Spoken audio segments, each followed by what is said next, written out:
Hello प्यारे बच्चों, स्वागत है आपका फिर से हमारे YouTube चैनल में।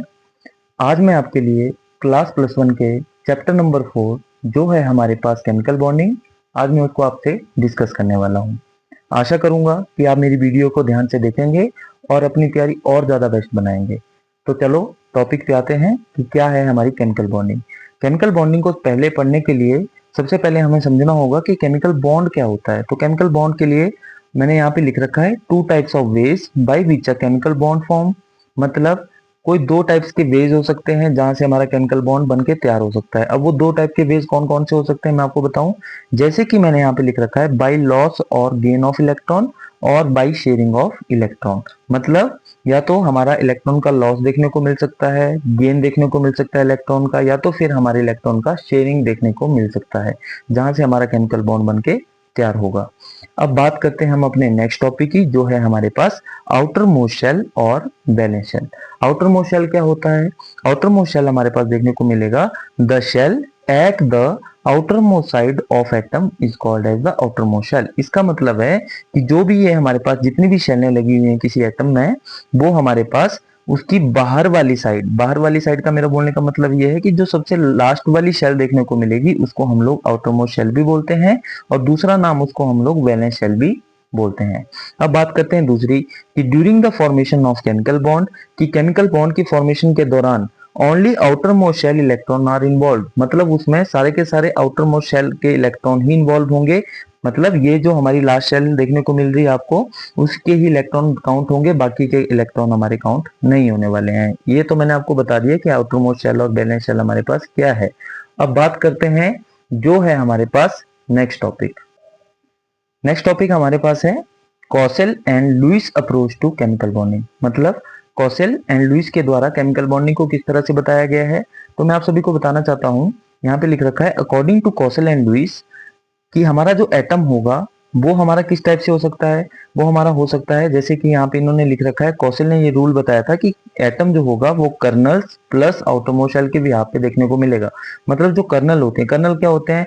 कर्नल हमारे पास होते हैं बेटा positive charge nucleus. Positively charge nucleus का मतलब क्या है कि जो भी हमारे पास ये न्यूक्लियस देखने को मिलेगा इसके ऊपर हमारा चार्ज जो होगा वो पॉजिटिव चार्ज देखने को होगा, और साथ ही साथ इसमें कुछ इनर इलेक्ट्रॉन्स भी देखने को मिल सकते हैं कि ये जो इलेक्ट्रॉन मैंने यहाँ पे लगा रखे हैं ये भी आपको देखने को इस शेल्स के अंदर मिल सकते हैं।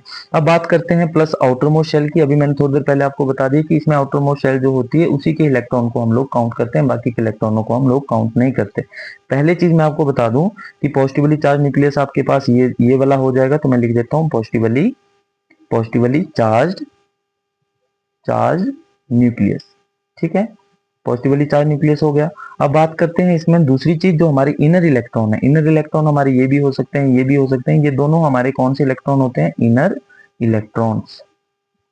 अब एक और मैं आपसे बात करना चाहता हूं कि जो हमारे आउटर मोस्ट शेल होगी वो कौन सी होगी, तो मैं फिर बताऊंगा कि आउटर मोस्ट शेल हमारे जो भी लास्ट सेल आपको देखने को मिलती है उसी को हम लोग बेटा आउटर मोस्ट शेल भी बोलते हैं, और उसी को हम लोग क्या बोलते हैं? Balance shell. और लिख देता हूं बैलेंस शेल। अब बात करते हैं हमारा जो नेक्स्ट टॉपिक है वो है ऑक्टेट रूल, जिसको हमें बहुत ध्यान से पढ़ना होगा। ऑक्टेट रूल को समझने के लिए मैं आपको सबसे पहले दो चीजों को समझाऊंगा। पहली चीज है कि based on electronic theory of balance. मतलब ये जो ऑक्टेट रूल है ये हमारा बेस्ड है किसके ऊपर? इलेक्ट्रॉनिक थ्योरी ऑफ बैलेंस के ऊपर हमारा बेस्ड है। ठीक है, अब दूसरी मैं आपको बात बताऊं कि ऑक्टेट रूल कि अकॉर्डिंग टू द रूल, इस रूल के अकॉर्डिंग हम अब जो कविता चलने वाले हैं कि during the formation of chemical bond, जैसे ही केमिकल बॉन्ड की हमारे पास फॉर्मेशन देखने को मिलती है वहां पे हमारे एटम जो होते हैं वो इलेक्ट्रॉन का लॉस भी करते हैं, इलेक्ट्रॉन का गेन भी देखने को मिलता है, और इलेक्ट्रॉन का शेयर भी हमें देखने को मिलता है। So that the outer most shell और outer most shell contain 8 electron. जो आउटर मोस्ट शेल होगी उसमें ज्यादा से ज्यादा 8 इलेक्ट्रॉन आपको देखने को मिल सकते हैं। 8 से ज्यादा नहीं मिल सकते, 8 से कम भी नहीं मिल सकते, क्योंकि ऑक्टेट का मतलब ही हमारा किससे होता है? ऑक्टेट का मतलब हमारा 8 से होता है। अब बात करते हैं कि अगर 8 हमारे पास देखने को मिलते हैं तो क्या वो स्टेबल, हमारा एटम वो स्टेबल होने वाला है कि नहीं होने वाला? तो मैं आपको बता दूं, so that it become stable. ये हमारा अगर 8 इलेक्ट्रॉन अगर लास्ट में देखने को मिलते हैं तो एटम हमारा कैसा देखने को मिलेगा? स्टेबल देखने को मिल जाएगा। आइए चलो नेक्स्ट टॉपिक पे चलते हैं। नेक्स्ट हम देखने वाले हैं कैटाइन एंड एनाइन के बारे में। तो मैं आपको सबसे पहले ये चीज बता दूं कि कैटाइन क्या होता है। तो स्पीसीज विच हैव, कैटाइन हमारे पास कौन से चार्ज वाले होते हैं, तो कैटाइन विच हैव या species which have positive charge, ये हमें पॉजिटिव चार्ज वाले देखने को मिल सकते हैं। अब बात करते हैं दूसरे पॉइंट की। तो दूसरा पॉइंट क्या है कि कैटाइन हमारे कहां पे फॉर्म होते हैं, तो cation is formed by loss of electron, loss of electron. Cation हमारा तब बनेगा जब हमारे इलेक्ट्रॉन्स का लॉस देखने को मिलेगा।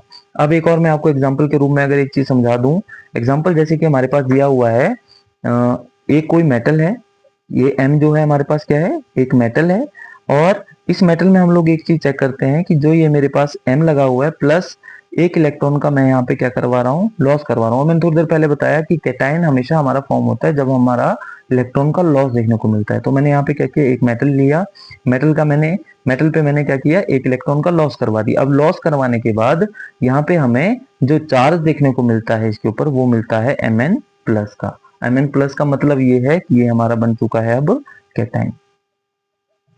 मैंने बताया आपको कैटाइन हमारे हमेशा पॉजिटिवली चार्ज वाले देखने को मिलेंगे, और साथ ही साथ में कैटाइन हमारा बनता तब है जब हमारा एक इलेक्ट्रॉन का लॉस होगा। तो मैंने एग्जांपल के साथ भी आपको उसको क्लियर कर दिया। अब बात करते हैं दूसरे की, जो हमारा एनाइन है। एनाइन हमारे क्या होते हैं, तो इसमें भी आप लोग ध्यान देंगे, एनाइन हमारे वो होते हैं जैसे कि स्पीसीज, बस इसका आपने उल्टा कर देना है, आपके पास एनाइन की डेफिनेशन बन जाएगी, species which have negatively charge, जो भी नेगेटिवली चार्ज स्पीसीज होंगी वो हमारे एनाइन वाले होंगे।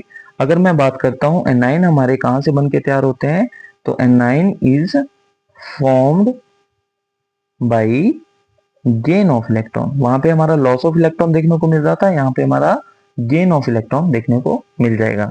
जैसे कि मैं यहाँ पे भी अगर आपको एक एग्जांपल के साथ इसको क्लियर करूं, तो एग्जांपल मेरे पास यहाँ पे देखने को मिलेगा कि कोई मेटल है, मेटल जो है हमारे पास, इस मेटल के साथ में अगर आप देखते हो कि एक इलेक्ट्रॉन का मैंने क्या करवाया, यहाँ पे गेन करवा दिया।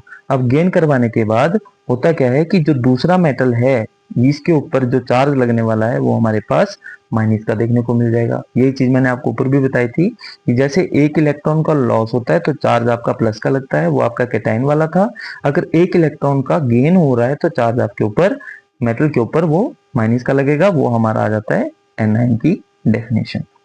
ठीक है, आई थिंक आपको सबको समझ आ रहा होगा अच्छे से।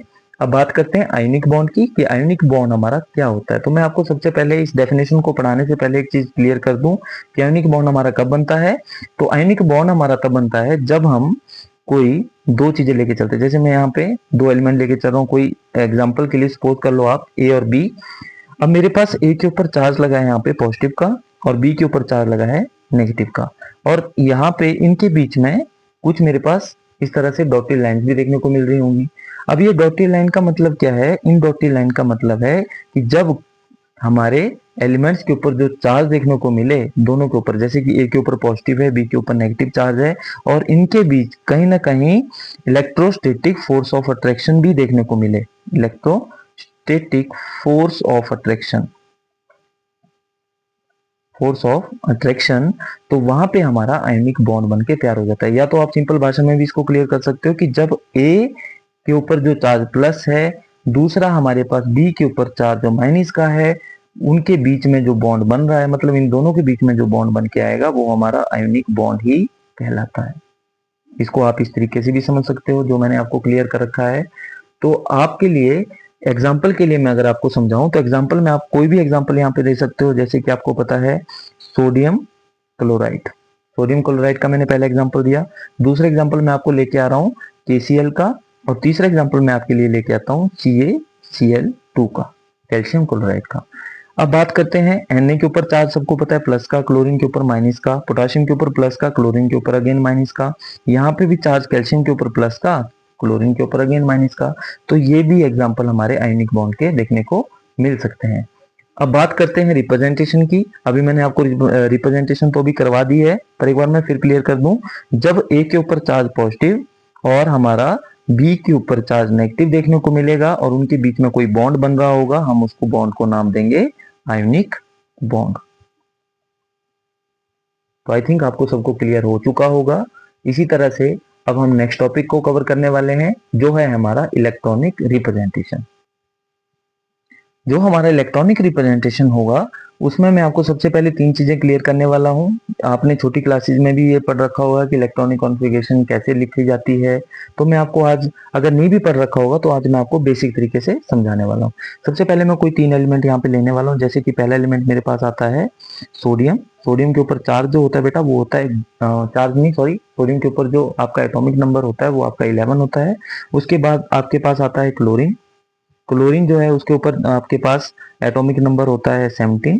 और जो कैल्शियम है, कैल्शियम का एटॉमिक नंबर आपको देखने को मिल जाएगा 20। अब मैं आपको एक चीज यहाँ पे क्लियर कर दूं कि जो भी ये चार्ज मैंने यहाँ पे सॉरी जो भी मैंने यहाँ पे एटॉमिक नंबर यहाँ पे लिख रखे हैं, इस तरह से हम इनकी इलेक्ट्रॉनिक कॉन्फ़िगरेशन किस तरह से लिखेंगे, तो मैं आपको क्लियर करना चाहता हूँ कि जैसे सोडियम है, इसका एटॉमिक नंबर 11 है। अब हम इसकी इलेक्ट्रॉनिक कॉन्फ़िगरेशन लिखते हैं, जैसे कि मैं लिखूंगा 1s2, फिर उसके बाद लिखते हैं 2s2, फिर देन 2p6। अब आप काउंट करते हो एक बार चेक करने के लिए, तो देखते हैं इलेक्ट्रॉन हमारे कंप्लीट हो चुके हैं कि न्यू है। तो 6 और 2 8, 8 और 2 10। अभी एक इलेक्ट्रॉन हमारा बचता है, तो मैं क्या करता हूँ 3s1 में उसको डाल देता हूँ।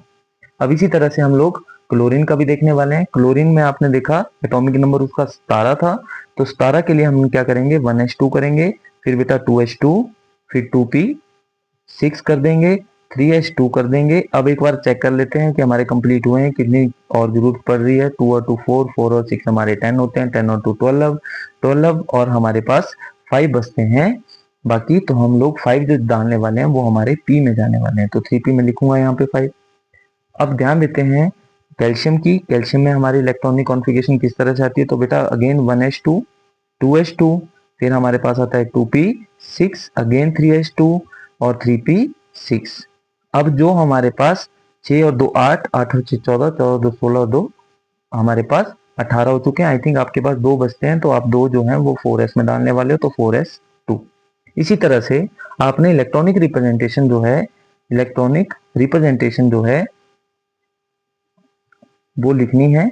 और किस तरह से लिखनी है वो मैं आपको क्लियर करने वाला हूँ। सबसे पहले ध्यान दीजिए कि 1s में कितने हैं, 2 वालों में कितने हैं और 3 वालों में कितने हैं। इसी तरह से 1s में कितने, अगेन 2 वालों में कितने, इस तरह से 3 वालों में कितने, अगेन 1 2 3 और लास्ट 4 वाले में कितने। तो देखते हैं कि 1s में आपको 2 देखने को मिलते हैं, तो मैं यहाँ पे 2 लिखता हूँ, अगेन मैं कॉमा लगाता हूँ।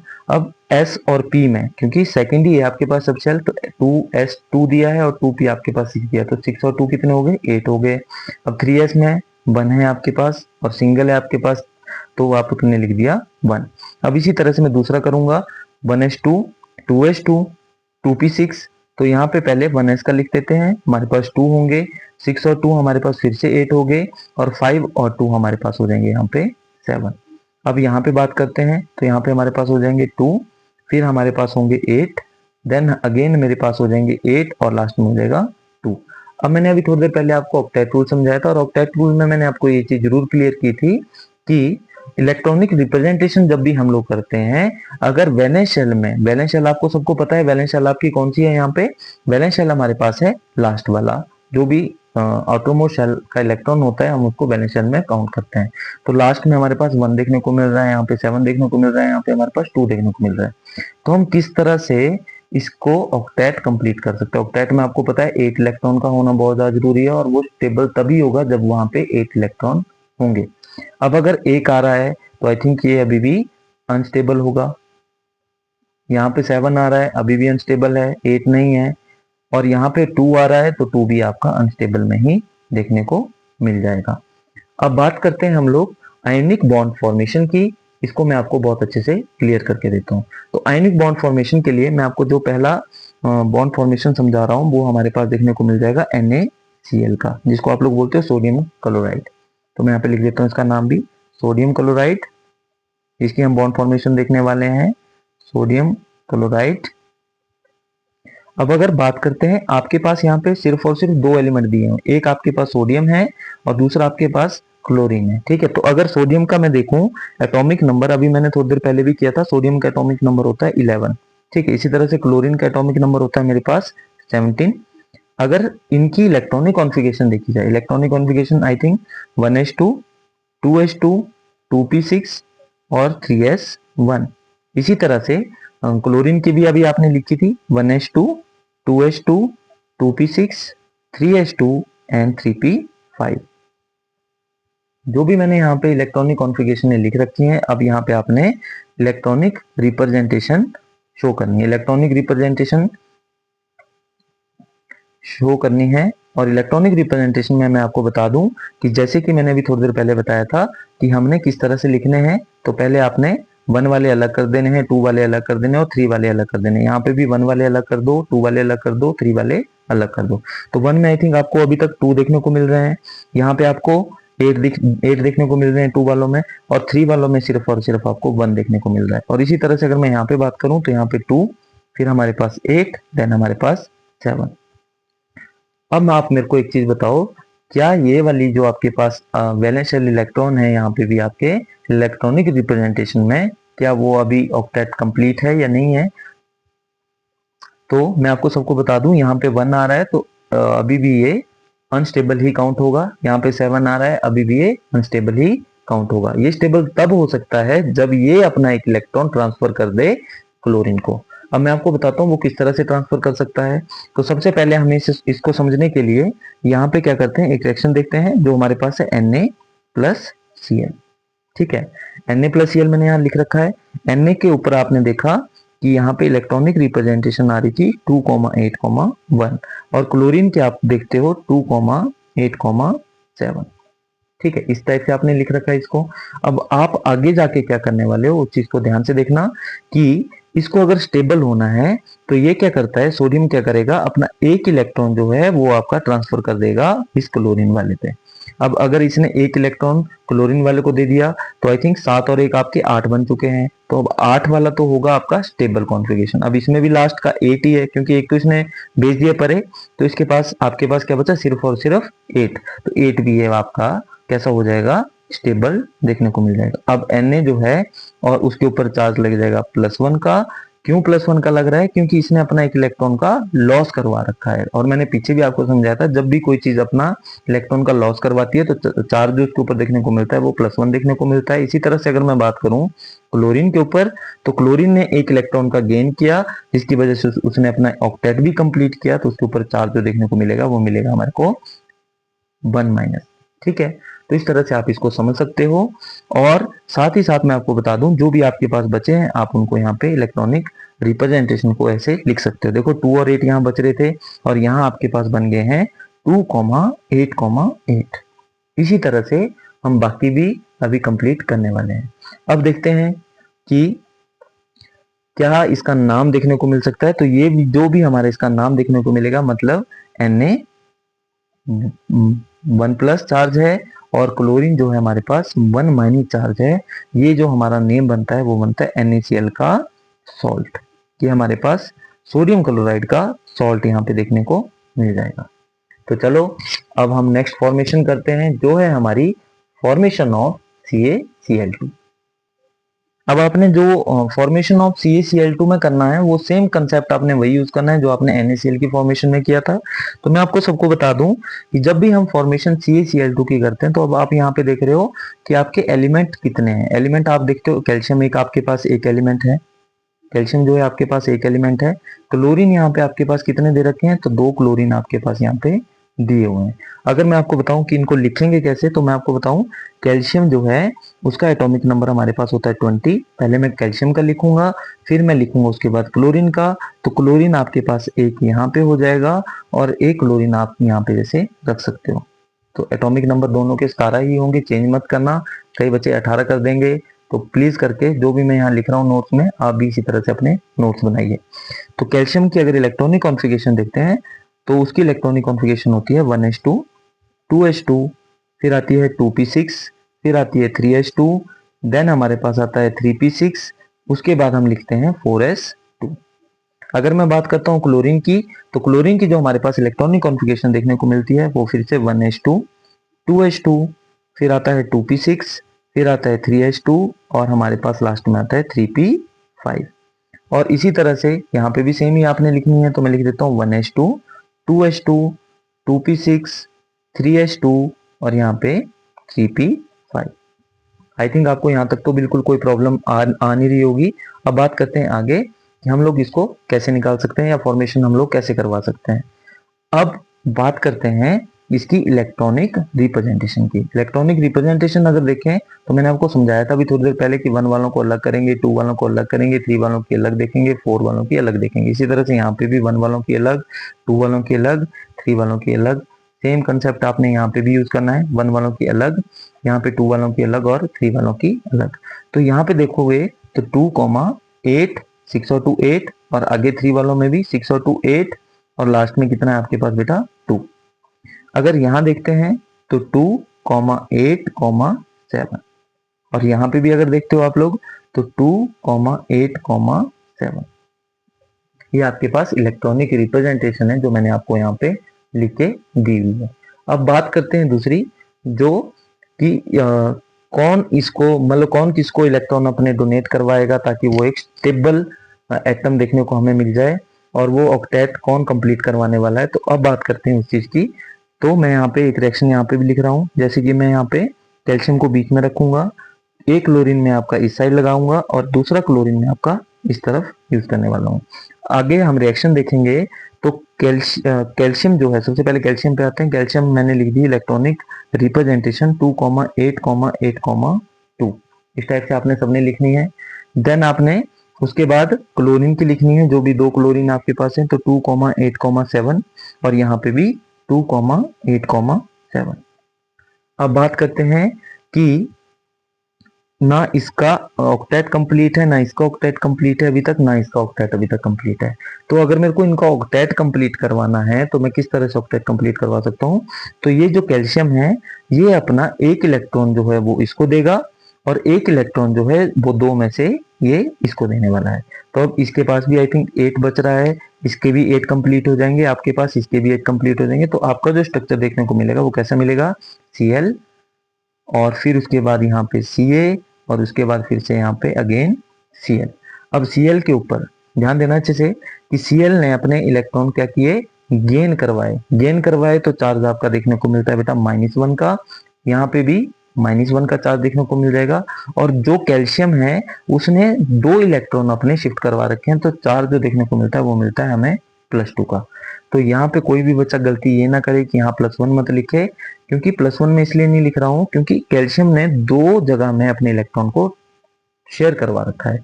आपके एक क्लोरीन में भी गए हैं, दूसरे क्लोरीन में भी गए हैं, तो इसलिए इन दोनों के ऊपर -1 चार्ज आया, और कैल्शियम के ऊपर हमारा +2 चार्ज देखने को मिल गया है। अब बात करते हैं कि जो हमारा CaCl2 का स्ट्रक्चर देखने को मिलता है वो कैसे मिलता है।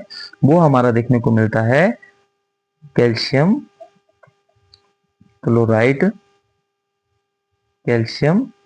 क्लोराइड, जो मैंने आपको बताना था वो मैंने आपको क्लियर करवा दिया है। ये जो स्ट्रक्चर देखने को मिलेगा वो हमें सिर्फ और सिर्फ कैल्शियम क्लोराइड का देखने को मिलेगा, क्योंकि ये जो हमारे पास नीचे जो नीचे वैल्यू दी होती है, जैसे Cl2 दिया है, 2 का मतलब है कैल्शियम के ऊपर जो चार्ज आएगा वो +2 का आएगा, और Cl के ऊपर जो चार्ज आएगा वो -1 का आपको देखने को मिल जाएगा। अब बात करते हैं हम अपने नेक्स्ट टॉपिक की, जो हमारे पास है आयोनिक सॉलिड। आयोनिक सॉलिड को समझाने के लिए मैं पहले आपको कुछ चीजें बताना चाहता हूँ, जैसे कि आपको यहाँ पे दिया गया है solid in which cation plus, cation का आपको पता है चार्ज जो होता है प्लस का होता है, and anion minus are held together by ionic bond. मतलब सॉलिड में आप देखते हो कि कैटाइन का प्लस का चार्ज, एनाइन का माइनस का चार्ज, ये किसी आयोनिक बॉन्ड के साथ जुड़े होंगे, तो आप उसको कौन सा नाम देने वाले हो, आप उसको आयोनिक सॉलिड का नाम देने वाले हो। अब बात करते हैं आयोनिक सॉलिड की फॉर्मेशन की, कि आयोनिक सॉलिड की फॉर्मेशन हमें किस टाइप से देखने को मिल सकती है। तो मैं आप सबको इसको स्टेप वाइज समझाने वाला हूँ, आप इसको स्टेप वाइज ही सॉल्व करेंगे। तो सबसे पहले मैं आपको क्लियर कर दूं कि हमारे पास कोई एक मेटल है बेटा, कोई एक मेटल है, वो गैसी स्टेट में है। मैं यहाँ पे मेटल को गैसी स्टेट में रख रहा हूँ। इसको आप लोग क्या करोगे कि मेटल जब गैसी स्टेट में होती है और जब हमारा मेटल वो एक इलेक्ट्रॉन का लॉस करवाता है, एक इलेक्ट्रॉन का लॉस करवाएगा, तो अपने ऊपर जो मेटल चार्ज ले लेता है लॉस करवाने के बाद वो ले लेता है प्लस का, ठीक है। और अभी ये गैसीज है तो ये भी आपकी गैसीज ही होने वाली है। इसी टाइप से मैं आपको एक और चीज समझा दूं, दूसरा कोई एलिमेंट है वो है हमारे पास एक्स, एक्स के माध्यम से मैं आपको क्लियर कर दूं कि दूसरा एलिमेंट है मेरे पास एक्स, ये भी हमारे पास गैसेस का ही है, प्लस यहाँ पे मैं आपको बताऊं ये एक इलेक्ट्रॉन को क्या कर रहा है, यहाँ से गेन कर रहा है। अगर गेन करेगा तो ये वाला एक्स जो होगा वो आपके ऊपर चार्ज कैसा ले लेगा, चार्ज ले लेगा माइनस का चार्ज। और अगर ये गैसेस का है तो ये भी आपका गैसेस का ही देखने को मिलेगा। अब उसके बाद मैं तीसरी चीज आपको बताना चाहता हूं कि जो भी आपके प्रोडक्ट में बने होते हैं, पहला प्रोडक्ट आपके पास ये है, दूसरा प्रोडक्ट आपके पास ये है, तो पहले प्रोडक्ट को आप यहाँ पे लिखेंगे Mn प्लस, कौन सा है, गैसेस वाला है, प्लस दूसरा आपके पास प्रोडक्ट है एक्स एन माइनस, ये भी आपके पास गैसेस का ही है। अब आगे जाके आप क्या देखते हो कि आपके पास जो बॉन्ड बन के तैयार होता है वो आपके पास देखने को मिलता है Mx। वो Mx जो बनता है वो आपके पास अगेन कौन सा बनता है, गैसेस वाला ही बनेगा। अब इसमें जो दो तीन चीजें समझनी बहुत ज्यादा जरूरी है वो है इंपॉर्टेंट आपके स्टेप्स। तो मैं यहाँ पे लिखता हूँ नेम्स ऑफ द स्टेप्स। वो स्टेप्स कौन कौन से आपके होने वाले हैं। सबसे पहला स्टेप आपको देखने को मिल जाएगा, अगर मैं आपको एक चीज क्लियर कर दूं यहाँ पे, अगर कोई भी मेटल एक इलेक्ट्रॉन का लॉस करवाती है तो उस मेटल के ऊपर चार्ज तो प्लस का लगता है, पर वो कहलाती क्या है, वो कहलाती है हमारे पास आयनाइजेशन एंथैल्पी। आयनाइजेशन एंथैल्पी ध्यान रखेंगे सारे के सारे, या तो आयनाइजेशन एंथैल्पी भी आप उसको बोल सकते हो या आयनाइजेशन पोटेंशियल भी आप उसको बोल सकते हो। मेरा बोलने का मतलब आई थिंक आपको समझ आ गया होगा कि जब भी मेटल आयन आपके क्या करेगी, एक इलेक्ट्रॉन का लॉस करवाएगी और लॉस करवाने के बाद दूसरे मेटल के ऊपर आपके चार्ज प्लस का जा रहा है तो वो आपका कहलाएगा आयनाइजेशन एंथैल्पी। इसी तरह से दूसरा एलिमेंट जो भी आपने यहाँ पे एक्स ले रखा है, ये एक इलेक्ट्रॉन को यहाँ पे गेन कर रहा है और गेन करने के बाद अपने ऊपर चार्ज कौन सा ले रहा है, चार्ज इसके पास आ रखा है वो अपने ऊपर माइनस का। तो यहाँ पे गेन करने के बाद अगर चार्ज माइनस का है तो आप उसको नाम देने वाले हो इलेक्ट्रॉन गेन एंथैल्पी। ये कुछ इंपॉर्टेंट नेम्स हैं जो आपको समझने पड़ेंगे, तो मैं आपको एक एक करके इजीली क्लियर कर रहा हूँ। जो तीसरा हमारे पास स्टेप आता है बेटा, वो कौन सा है जो यहाँ पे इन्वॉल्व होगा, वो हमारे पास स्टेप होता है क्रिस्टलाइजेशन। क्रिस्टलाइजेशन क्यों हमें करवाना पड़ता है, क्योंकि हम आयनिक सॉलिड जो है हम उसको स्टडी कर रहे हैं, तो हमें यहाँ पे क्रिस्टलाइजेशन करवाना बहुत ज्यादा जरूरी हो जाता है। क्योंकि गैसेस से मुझे कोई भी चीज को किसमें कन्वर्ट करना है, सॉलिड फॉर्म में कन्वर्ट करना है। ये जो गैसेस है इसको अगर सॉलिड में कन्वर्ट करना हो तो आपको क्रिस्टलाइजेशन करवाना बहुत ज्यादा जरूरी हो जाता है।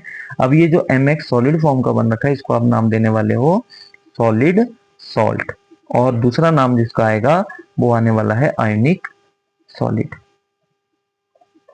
इसी को ये आप लोग क्या बोलोगे, आयनिक सॉलिड भी बोलोगे। ठीक है, अब बात करते हैं आयनिक सॉलिड में कुछ और स्टेप्स जिसमें हम लोग NaCl की फॉर्मेशन को करवाने वाले हैं, पर NaCl हमें सॉलिड में ही फॉर्मेशन करवानी है। तो सेम जो मैंने आपको यहाँ पे क्लियर किया है आपने NaCl में भी सेम वैसे ही स्टेप लेना है। मेटल में आप लोग सोडियम ले लो, मैंने ले ली सोडियम मेरे पास मेटल है, अभी मैंने इसको गैसी फॉर्म में लिया है, जैसे मैंने यहाँ पे भी गैसी में लिया था। सोडियम क्या करता है, एक इलेक्ट्रॉन का क्या करवाता है, लॉस करवाता है। लॉस करवाने के बाद अपने ऊपर जो सोडियम चार्ज लेता है वो ले लेता है प्लस का, और प्लस का लेने के बाद अभी भी ये गैसेज में ही होगा। ये चीज आपको आई थिंक क्लियर हो चुकी होगी, और इसी को ही मैंने आपको समझाया था कि इसी को ही हम लोग क्या बोलते हैं, इसको हम बोलते हैं आयनाइजेशन एंथैल्पी। इसको हम लोग क्या बोलते हैं, आयनाइजेशन एंथैल्पी। अगर मैं आपसे बात करूं दूसरा एलिमेंट आपके पास यहाँ पे क्लोरीन है, तो क्लोरीन जो है ये भी गैसीय मॉलिक्यूल है। ये क्या करेगा, उसी एक इलेक्ट्रॉन का यहाँ पे क्या करेगा, गेन करवा लेगा अपने पास, और गेन करवाने के बाद क्लोरीन जो है अपने ऊपर चार्ज ले लेता है माइनस का, और माइनस का चार्ज लेने के बाद जैसे इसने चार्ज ले लिया अपने ऊपर 1 माइनस, और इसने सोडियम ने चार्ज ले लिया 1 प्लस, और चार्ज मतलब लेने के बाद इसका नाम जो यहाँ पे देखने को मिलेगा सेम वही मिलेगा जो मैंने आपको ऊपर बताया था, electron gain enthalpy. Electron gain enthalpy क्यों इलेक्ट्रॉन गेन एंथैल्पी आया, क्योंकि सोडियम ने क्या किया था, यहाँ पे एक इलेक्ट्रॉन का लॉस करवाया था। लॉस करवाने के बाद चार्ज आया था +1 का, आयनाइजेशन एंथैल्पी नाम पड़ा। अगर क्लोरीन एक इलेक्ट्रॉन का गेन करवा रहा है, गेन करने के बाद उसने अपने ऊपर चार्ज 1 माइनस का लिया है, तो वो हमारे पास कहलाएगा इलेक्ट्रॉन गेन एंथैल्पी। इसी तरह से मैंने आपको वहां पे ऊपर भी समझाया था, जो भी इनके दो प्रोडक्ट बने होते हैं, जैसे कि इसका एक प्रोडक्ट Na है, मैं यहाँ पे Na लिखूंगा, Na के ऊपर चार्ज 1+ का है और क्लोरीन के ऊपर चार्ज है हमारे पास 1- का। अभी ये दोनों गैसेज में है, गैसी स्टेट में है, तो मैं क्या करता हूँ, आगे जाके जब कॉम्प्लेक्स बनाता हूँ तो मेरे पास बनता है NaCl। NaCl बन गया। अब ये NaCl जो है अभी भी फिलहाल गैसेज में ही रहेगा, मैंने यहाँ पे भी क्लियर किया था, क्योंकि जब तीसरा स्टेप आपका इन्वॉल्व नहीं होगा तब तक ये गैसेज में ही रहने वाला है। तीसरा स्टेप हमारे पास क्या था, तीसरा स्टेप हमारे पास आ जाएगा क्रिस्टलाइजेशन। क्रिस्टलाइजेशन जिससे हमारा क्या होगा, NaCl जो है कैसा सॉल्ट देखने को मिलेगा, सॉलिड सॉल्ट हमें देखने को मिल जाएगा, या तो इसका नाम आप ये भी रख सकते हो, solid sodium chloride. Salt sodium chloride या सॉलिड सोडियम क्लोराइड। तो आई थिंक आपको यहाँ तक बिल्कुल अच्छे से क्लियर हो रही है अभी तक सारी की सारी मेरी बातें, जो भी मैं आपसे क्लियर कर रहा हूँ। जो भी मैंने अभी तक आयोनिक सॉलिड पढ़ाया आपको, आयोनिक बॉन्ड के बारे में मैंने आपको बताया, मैंने आपको इलेक्ट्रॉनिक रिप्रेजेंटेशन के बारे में अच्छे से क्लियर किया, फॉर्मेशन के बारे में मैंने बहुत अच्छे से क्लियर किया। तो अब हमारा जो नेक्स्ट टॉपिक है वो है लैटिस एंथैल्पी। चलो लैटिस एंथैल्पी के ऊपर मूव करते हैं। मैं आपको सबसे पहले बता दूं कि हमारी जो लैटिस एंथैल्पी होती है, तो लैटिस का मतलब क्या होता है और एंथैल्पी का मतलब क्या होता है, पहले हम उसको क्लियर करते हैं। लैटिस का मतलब हमारे पास देखने को मिलता है सॉलिड, और एंथैल्पी का मतलब हमारे को देखने को मिलता है एनर्जी से। ठीक है, इस चीज को आपने अपने दिमाग में बांध लेना है कि लैटिस हमारा सॉलिड होता है, एंथैल्पी हमारी एनर्जी होती है।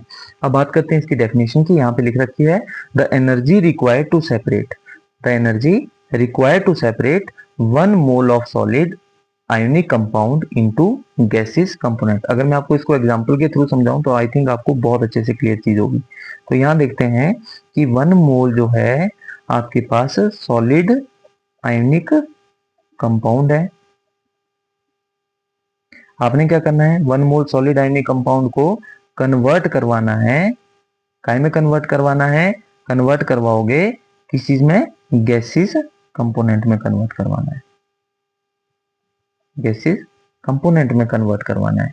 तो 1 मोल सॉलिड आयनिक कंपाउंड को जब कन्वर्ट करवाते हैं हम लोग गैसेस कंपाउंड में, तो हमें कुछ एनर्जी की वहां पे जरूरत पड़ती है, और वो ही एनर्जी हमारी क्या कहलाती है, लैटिस एंथैल्पी कहलाती है। ठीक है, यहां तक आपको सबको आई थिंक क्लियर हो चुका है। अब बात करते हैं कुछ और रिलेटेड क्वेश्चन जो लैटिस एंथैल्पी के ऊपर हमें पूछे जाते हैं।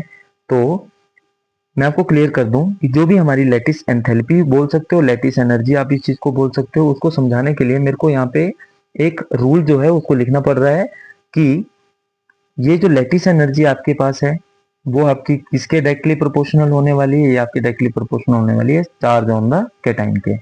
अब यही चार्ज ऑन कैटाइन आपका इनवर्सली प्रोपोर्शनल देखने को मिलता है, मतलब लैटिस एनर्जी जो है वो इनवर्सली प्रोपोर्शनल होती है साइज ऑफ कैटाइन के। तो ये चीज आपने बहुत अच्छे से नोट्स बनाने हैं। अब बात करते हैं कि ये हमारा रूल क्या कैटाइन के लिए भी फॉलो होता है। तो मैंने यहाँ पे लिख रखा है कि इफ एनाइन आर सेम, अगर एनाइन के एलिमेंट्स हमारे पास सेम होंगे तभी ये रूल हमारा फॉलो होने वाला है। तो आओ मैं आपको इसको और इजी तरीके से क्लियर करता हूँ। जैसे कि मैं आपको यहाँ पे कोई एक एग्जाम्पल, कुछ एग्जाम्पल्स लिख के देता हूँ। जैसे मैंने दे दिया AB1, यहाँ पे दे रहा हूँ मैं AB2, मैं यहाँ लिख रहा हूँ AB3, और यहाँ लिख रहा हूँ AB4, और यहाँ लिखता हूँ AB5।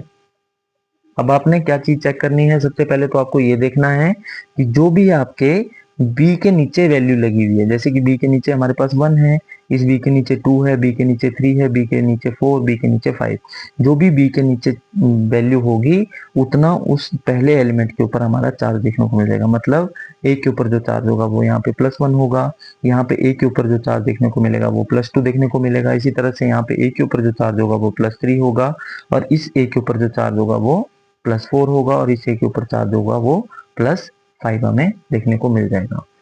अब बात करते हैं अगली, जो मैं आपको क्लियर करवाना चाहता हूँ कुछ एग्जांपल्स के साथ में कि लैटिस एनर्जी का पता हम कौन से एग्जांपल से लगा सकते हैं। तो मैं आपको यहाँ पे कुछ एग्जांपल्स लिख रहा हूँ। जैसे कि मेरे पास एक एग्जांपल है NaCl का, और मैं यहाँ कॉमा लगा के लिखता हूँ MgCl2, और तीसरा एग्जाम्पल हो सकता है AlCl3। बात करते हैं ये 3 एग्जाम्पल जो आपने बहुत ध्यान से देखने हैं। मैंने लिखा NaCl, मैंने लिखा MgCl2, मैंने लिखा AlCl3। आपको सबको पता है NaCl is your sodium chloride, MgCl2 is your magnesium chloride, and AlCl3 is your aluminium chloride. तो बात करते हैं, अभी थोड़ी देर पहले मैं आपको एक चीज बहुत अच्छे से क्लियर कर रहा था कि जो भी दूसरे के नीचे वैल्यू दी होती है, अब क्लोरीन आपके पास सिर्फ और सिर्फ एक क्लोरीन दी है, तो एक क्लोरीन है तो सोडियम के ऊपर चार्ज कौन सा लग जाएगा, +1 का। इसी तरह से क्लोरीन यहाँ पे 2 है, मैग्नीशियम के ऊपर चार्ज लग जाएगा +2 का। क्लोरीन के ऊपर चार्ज 3 है, एल्यूमिनियम के ऊपर चार्ज जो लगेगा वो +3 का आपके ऊपर लगने वाला है। अब बात करते हैं कि लैटिस एनर्जी, कि जो आपकी लैटिस एनर्जी है बेटा, उसका ऑर्डर कैसे देखने को मिलता है।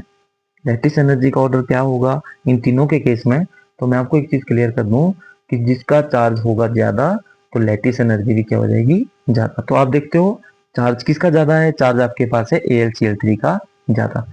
चार्ज अगर AlCl3 का आपके पास ज्यादा देखने को मिलता है तो मतलब लैटिस एनर्जी AlCl3 की ज्यादा होगी। उसके बाद MgCl2 का मैं लिखूंगा, देन मैं लिखने वाला हूं NaCl, और आपका जो एरो होगा वो आपका इस टाइप से देखने को मिल जाएगा।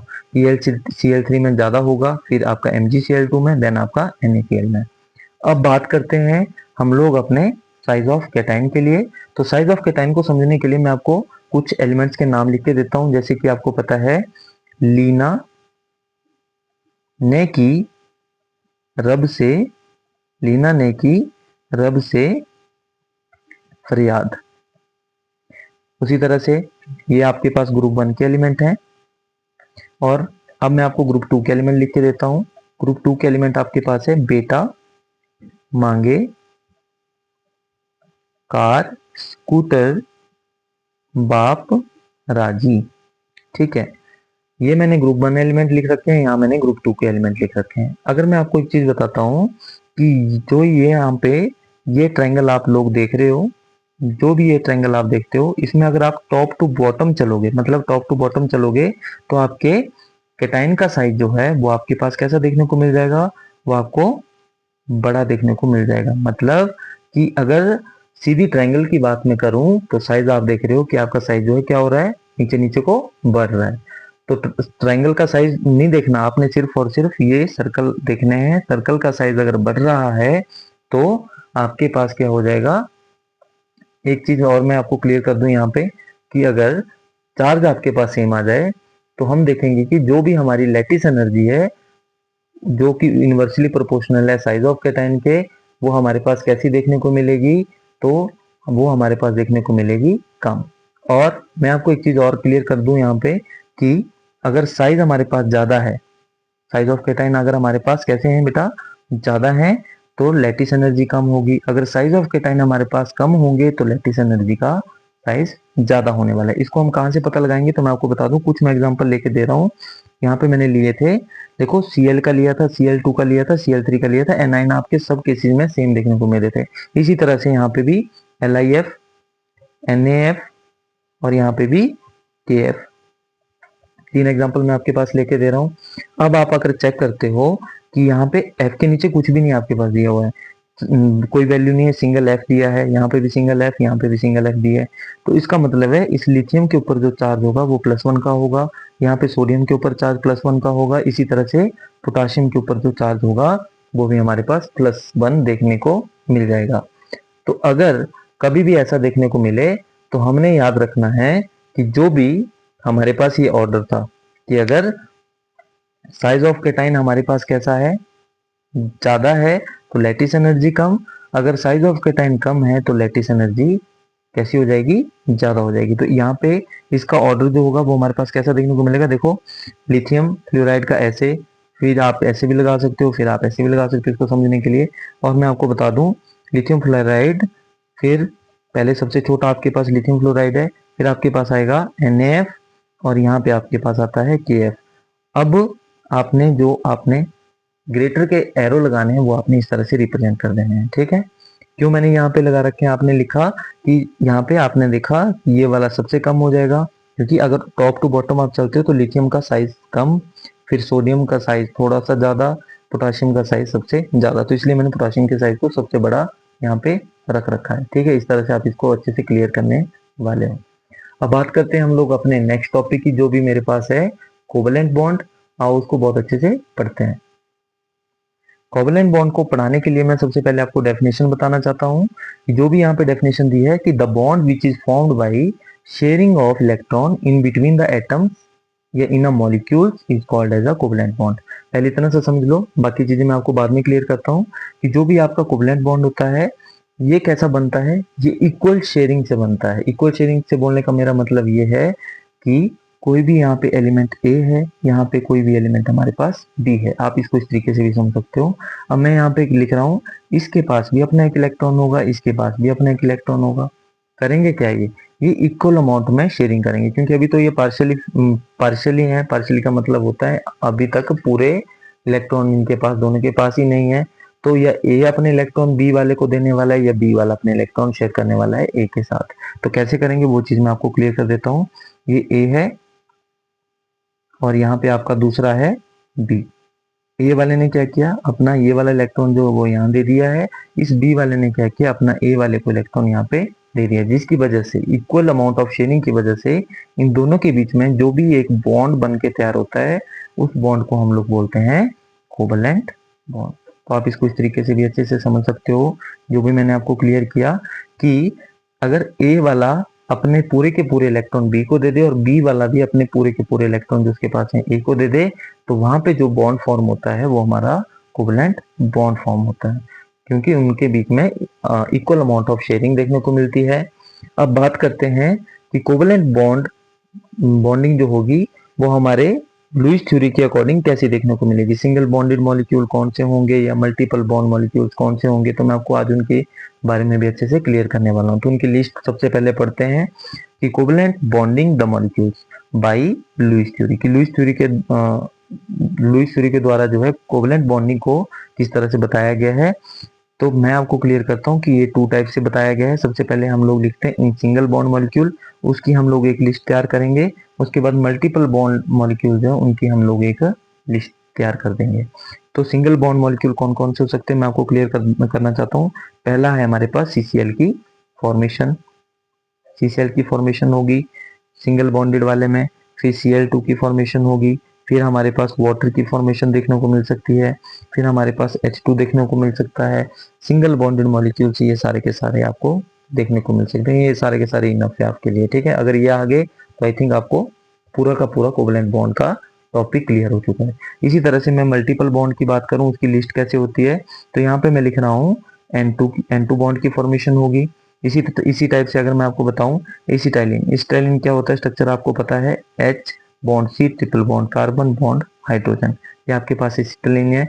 और दूसरा नाम आपके पास हो सकता है C2H2 का, इसी का दूसरा नाम है C2H2। और मल्टीपल बॉन्ड मॉलिक्यूल्स में तीसरा जो आएगा वो आएगा आपके पास कार्बन डाइऑक्साइड CO2, ठीक है। I think and I hope आपको मेरी ये वीडियो बहुत अच्छी लगी होगी। अगर मेरी वीडियो अच्छी लगी हो तो प्लीज लाइक शेयर और सब्सक्राइब करना बिल्कुल ना भूलें। और मैं इसी तरह की और भी वीडियो आपके लिए लेके आता रहूंगा और अच्छे अच्छे कंसेप्ट से आपको हर एक वीडियो में समझाऊंगा। तब तक के लिए धन्यवाद।